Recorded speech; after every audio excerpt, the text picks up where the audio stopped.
भैया, ऊपर से ऐसे उतरे जैसे बिजली का करंट मारा हो। कल लैला जान से अखियां वखियां लड़ गए का। अरे नहीं दुबे भैया, ऊपर कोटे पर जाकर मेरे पैरों तले जमीन निकल गई। इस लड़की को तो मैं हमेशा मंदिर में देखता रहा, एक पवित्र देवी के रूप में। वैसे भैया ये लड़की कोठे में बैठ के भी पवित्र है। बड़े बड़े रईस यहाँ लाइन लगा कर चले गए, पर लैला जान की तरफ से सबको ठेंगा। पूजा के लिए मंदिर में जाती है और नाम है लैला जान। ये क्या राज है? असली नाम लीला है भैया, पर इस कोठे के धंधे ने उसे लैला बना दिया है। अब उसमें उसका कोई दोष है? तब तो दुबे, लैला को मंदिर में देखकर मेरे मन में जो भावनाएं जागी थी वो ठीक ही थी। लैला कीचड़ में खिला हुआ एक कंवल है, मैं निकालूंगा उसे इस कीचड़ से। आदाब। ए बेनी बाबू, शर्म करो। प्रशंसा लैला जान की हो रही है, आप अपने हाथ का पेंडुलम काहे हिला रहे हैं ऐसे ऐसे करके? चलिए झंझोटिया साहब, खूब चलिए। लैला जान के साथ इस दाद के कुछ हकदार हम भी हैं। जी हाँ, जो गजल मैंने अभी आपको सुनाई वो दरअसल बेनी बाबू ने ही लिखी है। बेनी बाबू और शायर? ये कौन फ्रॉड से ये प्रमोशन पाई लिया है? फ्रॉड नहीं, लगन से, प्रेरणा से। हम सब लैला जान के परस्तार हैं। लैला जान का हुस्न आपके सामने भी था और हमारे सामने भी। एक को शायर बना दिया और दूसरे को भांड। खूब पहचाना अपने आप को।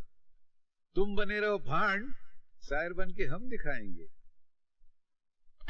अरे कौन है? ओ दरबान जी, आप जग में बात पान पहुंचाने के बहाने ऊपर आया और यहाँ खड़ा फोकट में आके सेकता। अरे नहीं नहीं, जब मैं आया था तब मुजरा शुरू हो गया था, इसलिए मैं रुक गया। अब मुजरा खत्म हो गया, अब मैं अंदर जाता हूँ। कि आप अपने मोटे जिस्म का गलत फायदा उठा रहे हैं। कभी कभी चींटी भी हाथी को भारी पड़ जाती है। मैं कह रहा हूँ आपसे, देखिए तमीज से बैठिए। अरे वो हाथ और लातों लात लौटा दिया मैंने उसको। हाँ, मगर वो जाते वक्त कह गया कि ठीक है बच्चों, यहाँ तो बचा लिया, घर तो लौटेगी, अपन उसको रास्ते में घेरेगा। मैंने कहा कि भैया वो मेरी प्रॉब्लम नहीं है, मैं यहाँ पूजा करने आया, देखा कि एक अबला नारी तकलीफ में, उसको बचाना इंसानी फर्ज है, लड़ने में क्या हर्ज है? सुनिए। कहिए। माँ। बेटे, हमारा दरबान भी भाग गया, तुम हमें घर तक पहुँचा दोगे? अब आप जिद्दी कर रही हैं तो चलिए छोड़ देता हूँ। कुछ काम वाम मिलेगा? ठीक है। उस्ताद जी आइए, ये है प्रेमी, मालकिन ने आज ही ये नौकरी पे रखा है और अब ये आपके साथ इसी कमरे में रहेंगे। आदाब। जीते रहो बेटे।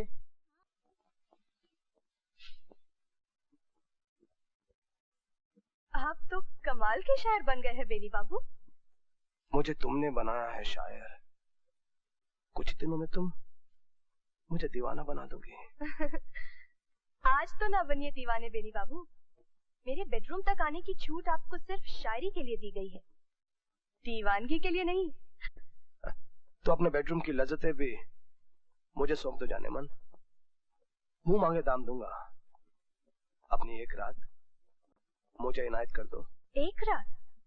और बाकी रातें उनका क्या होगा? ये हुस्न और जवानी एक रात के लिए बेचकर जिस्म के व्यापार का एक सिक्का बन जाओ, भटकती रहूं मर्दों के वासना के बाजार में, आज इसके पास कल उसके पास। नहीं जाने मन, तुम किसी और की बनो, मैं कभी सह नहीं सकूंगा।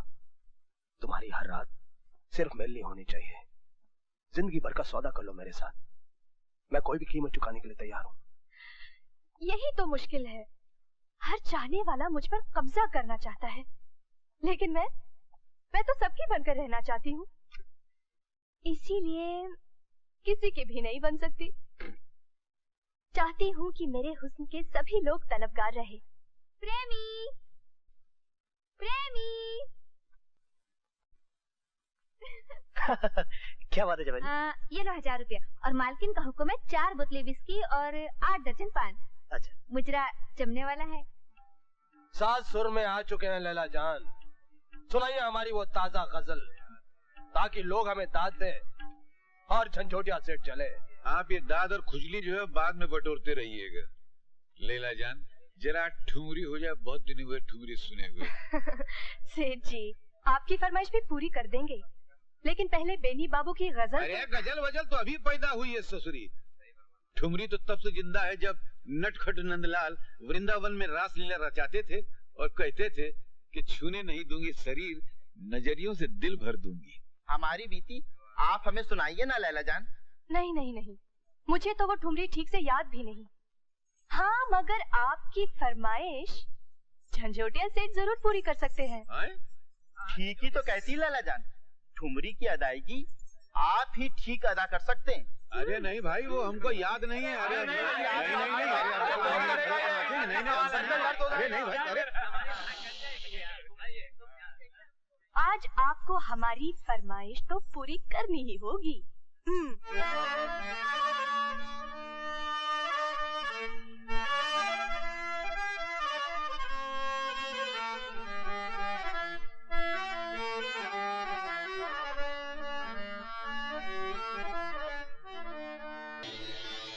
कम वक्त। माफी चाहता हूँ मैं। कोठे में नोट बरसाए जाते हैं, आपने हम पे पान बरसवाई दिया। मैं बेहद शर्मिंदा हूँ सेठ जी, इसे नया नौकर रखा है, मुँह कायदा करीना भी नहीं जानता। आपने किस बदतमीज को नौकर रखा है? देखिए मेरे कपड़े खराब कर दिए इसने, इसे फौरन नौकरी से बाहर निकालिए। अरे नहीं नहीं, काहे किसी गरीब के पेट पे लात मारते हैं? धोबी के पैसे हमसे ले लीजिएगा। बदतमीज। पी लीजिए। आए हम पे भड़क रही।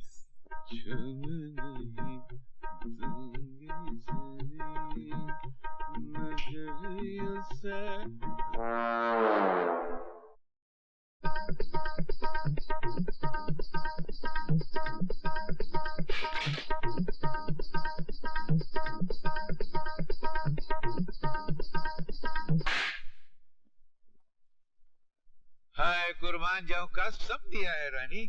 तुम्हारे बाप दादों में जरूर कुछ तबलची रहा होगा, है ना? घड़ी देखो। अच्छी है, नहीं खरीदी, कतने में तुम्हारा वजन संभालने की चढ़ी। छड़ी नहीं, घड़ी देखो। घड़ी हमको कमरा नजर नहीं आ रहा, घड़ी कहाँ से नजर आएगी? इतनी रात गए, कहाँ से लौट रहे हो? मंदिर से रानी, मंदिर से। तुम तो जानती हो कि हम दूसरे तीसरे दिन काम बंद करके सीधे मंदिर चला जाता हूँ। तो आज भी हुई देवी के मंदिर चला गया था। आज भजन कुछ ज्यादा ही लंबा खींच गया था। कलाई पर गजरा लपेटकर भजन सुनने जाते हो? नहीं तो हाँ, तो मंदिर की देवी के दर्शन को जाना हो तो फूल की दुकान पे तो जाना ही पड़ता है ना। मगर हम घर की देवी के लिए भी फूल लाए हैं, इसे स्वीकार करो पटरानी। ठहरो, तुम्हारी देवी पान खाती है क्या? क्या बात करती हो? पत्थर की मूर्ति कहीं पान खाती है? तो फिर तुम्हारे कपड़ों पे ये धब्बे कैसे? सच बताओ, कहाँ गए थे? बताओ पहले। अरे बताता हूँ। कहाँ फूलन देवी की तरह चली चली आ रही हो? हाँ याद आया, ये पान नहीं है तो खून है। किसी कसाई की दुकान पर गए थे? अरे बाबा, काहे को अपने खानदान वालों का नाम लेती हो? अरे नहीं, बताते हैं काहे के। वो ऐसा दर्दीला भजन गाया जा रहा था कि मन भर आया। आंख से आंसू बहने लगे और नाक की नक्सीर फूट गई तो खून टपाक टपाक गिरने लगा। ये है ना, हिया गिर गया। तो ये पान नहीं है, हमरा खून है। अच्छा, चलो जान। कहीं तुम मुझे उल्लू तो नहीं बना रहे हो? अरे नहीं, जो पहले से उल्लू हो उसको कोई क्या उल्लू बना? नहीं, मैं असल में क्या है, तुमको तो हम पत्नी बनाया, उल्लू तो हम हैं। अच्छा सुनो, भाषण काफी हो गया, थोड़ा राशन मिलेगा? अच्छा चलो। चल। अरे आओ प्रेमी भैया, सवेरे सवेरे कहाँ गए थे? लॉन्ड्री गए थे भैया, हमारी लैला जान का ड्रेस लाने के लिए। अरे वहाँ क्या कहते हैं कि रियाज चल रहा है, घूंघरू छनक रहे कोठे पर। दुबे भैया चलते हैं। हाँ, लैला जान को जाना है बेनी बाबू के साथ घूमने और शॉपिंग करने, और हम जा रहे हैं उनकी रखवाली करने। या तो मुझे स्वर्ग बसाना है, जाने मन कोठा छोड़कर यहाँ रहने चले आओ। वो नई गाड़ी, ये नया मकान, सब कुछ तुम्हारे लिए है। अपनी हर रात मुझे बख्श दो जाने मन, मैं तुम्हें नाज़ो नियामत में रखूंगा। मेरे सभी चाहने वाले यही कहते हैं बेनी बाबू। थोड़ा सा इंतजार कीजिए, जब मेरी उम्र ढलने लगेगी और किसी एक का बनने का वक्त आएगा तो शायद मैं आप ही को चुनूंगी। ये औरत कौन है? तुम क्यों आई हो यहाँ पर?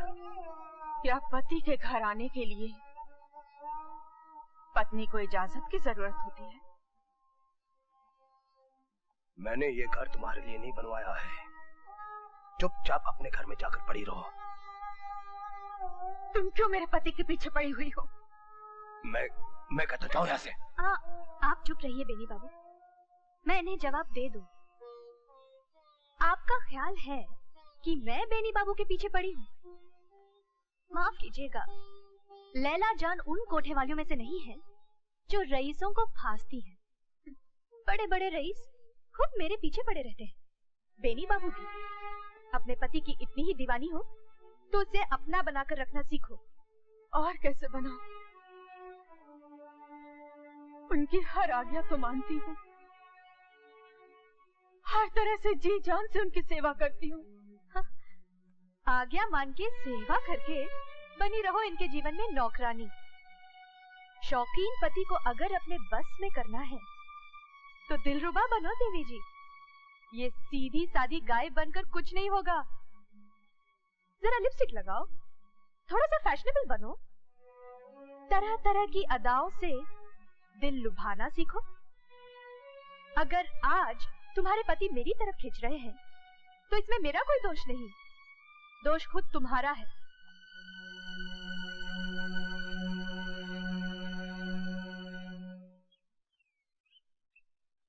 उस कोठी की सौगात तो आपने कबूल नहीं की, कम से कम हमारे हाथ से एक फूल तो कबूल कर लीजिए। कहिए जाने मन, हम आपके लिए कौन सा फूल तोड़ के लाएं? ला सकेंगे आप? अजी आप फरमाइश करके तो देखिए, आपके लिए तो हम कांटों में भी फांद सकते हैं। अच्छा, तो फिर वो कमल लेके आइए। अब जाने मन, उस कमल के लिए हमें दलदल में घुसना पड़ेगा। बस जवाब दे चुकी है आपकी चाहत। अरे ये डूबता क्यों नहीं है? क्या? अब कुछ नहीं।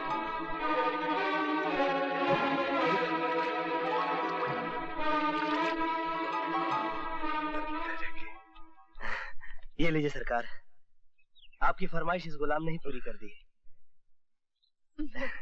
शुक्रिया प्रेमी।